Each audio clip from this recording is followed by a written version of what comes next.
전에 방송에서 말씀드린 대로 10월 달에는 한 4,100 정도 손절을 했고요. 올해 1월부터 9월까지의 수익이 3억 2천 정도 되고, 전체적으로 보면은 그래도 아직은 수익권이긴 합니다. 더 빨리 좀 정리를 했어야 되는데 그 부분이 좀 아쉽습니다. 제가 8월 15일, 9월 15일에 분명히 손절하고 나가야 된다라고 경고를 했음에도 불구하고 게시판을 통해서 저도 좀 일부 남은 종목들이 있었어요. 실적주들은 계좌에 남아 있었거든요. 단타 종목들은 대부분 다 정리했었습니다. 그 당시에는 같은 계좌에 있었던 실적주들을 그때까지만 해도 LG전자가 전장사업부에서 이익으로 돌아섰다 이런 좋은 기사들이 많이 났거든요. 근데 역시나 찔끔 오르다가 다시 한번 하락하는, 현재도 굉장히 좋지 않은 차트를 보이고 있습니다. 제 인생에 일단은 초대형주는 없다, 10조 넘는 종목은 사지 않을 것이다 라고 말씀드리겠고요. LG전자라든지 CNC인터내셔널이라든지 이런 실적이 좋은 종목들도 10%에서 30% 사이로 지금 손절을 했는데, 저도 사실 손절을 잘 못하는 편이고요. 다만 작년 하락장을 겪으면서, 작년에도 사실은 통틀어 보면 물론 수익이 나긴 했고 1월부터 작년에도 8월까지는 한 2억 정도 수익을 냈거든요. 하락장임에도 불구하고 수익을 2억 정도 냈는데 9월 셋째 주, 넷째 주에 거의 1억 5천 손절한 거예요. 한 2주 만에 5억이라는 레버리지를 써서 바닥이라고 예단을 했기 때문에 그런 실수가 있긴 했지만, 굉장히 큰 손실을 맛보면서 손절한 종목들을 보니까 대부분 다 급등했었던 급락주더라고요. 급등했기 때문에 당연히 급락을 하는 거예요. 왜냐면 수익 실현을 빨리 해야지 메인 세력들이나 기관 세력들도 피해를 줄일 수 있기 때문에 많이 오른 것부터 정리를 하기 시작을 하거든요. 경험을 했기 때문에 제가 그때부터는 테마주 비중을 확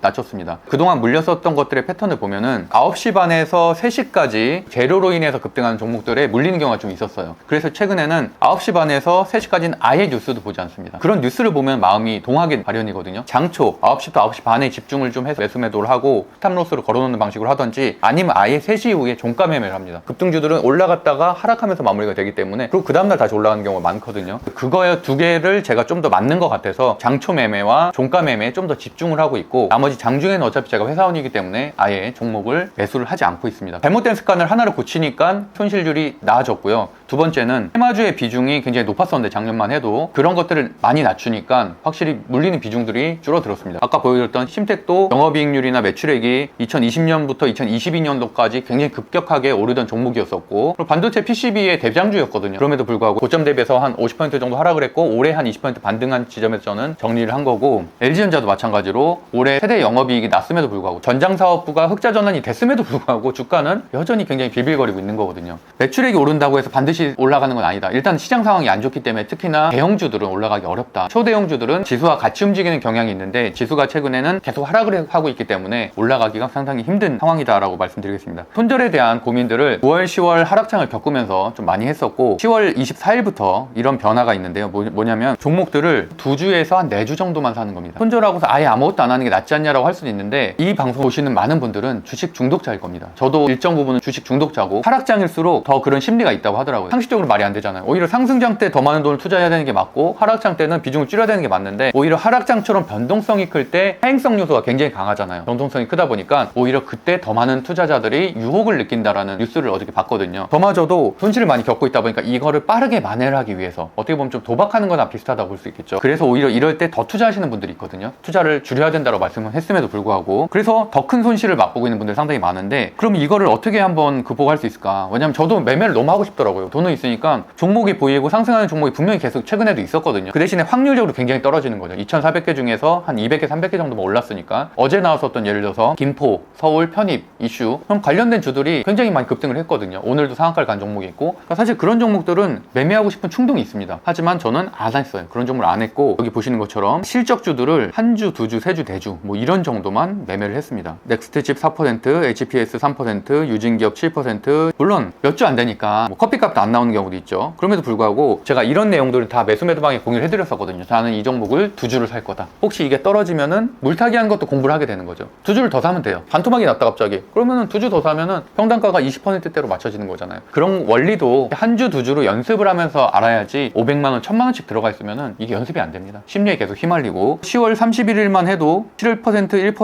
2%, 4% 이렇게 굉장히 수익률이 좋았고, 솔트웨어 같은 경우는 어느 정도 확신이 있었기 때문에 아마존 관련된 주여서 제가 한 800만 원 정도 넣어서 이제 수익을 크게 냈고, 나머지 종목들은 다 이렇게 1%씩 하고 있고요. 11월 달에도 마찬가지입니다. 11월 달에도 지금 손절한 종목들이 있거든요. 다날과 동양 EMP까지 정리를 하면서 마무리를 했고, 다날은 최근에 샀던 종목인데 좀 아쉬웠었어요. 비트코인 오름과 동시에 한 2주 전에 샀던 종목인데 고점에서 사서 좀 하락을 해서 어쨌든 손절을 했고, 오늘만 해도 사실 장이 좋았잖아요. 저라고 해서 뭐 유혹이 없겠어요. 돈은 있으니까 뭐 2, 3천 투자해가지고 단타치고 나올까라고 생각을 했지만, 여전히 시장은 좋지 않고 더 큰 기회가 기다리고 있을 거라고 저는 생각하기 때문에 지금은 연습만 하고 있습니다. 이걸로 심리 관리를 하는 거죠. 여기에서 만약에 추가적인 하락이 있고 바닥이 견고해진다면 추세가 상향으로 돌아서게 되는 뭐 11월 말이든 12월이든 그렇게 되면 당연히 그땐 다시 한 종목에 1,000만 원, 2,000만 원씩 투자를 할 겁니다. 한 주, 두 주 연습을 하면서도 느낀 점이 뭐냐면 항상 말씀드린 게 주식은 심리라는 말씀을 드리잖아요. 어떤 분들이 이래요. 100만 원 가지고 2배, 3배 수익 낸 분들이 있었어요. 근데 그분들이 제가 1,000만 원으로 5%, 10%에서 수익 마무리하는 거를 이해를 잘 못하더라고요. 자기가 더 잘한다는 거죠. 난 200%, 300% 수익 냈는데.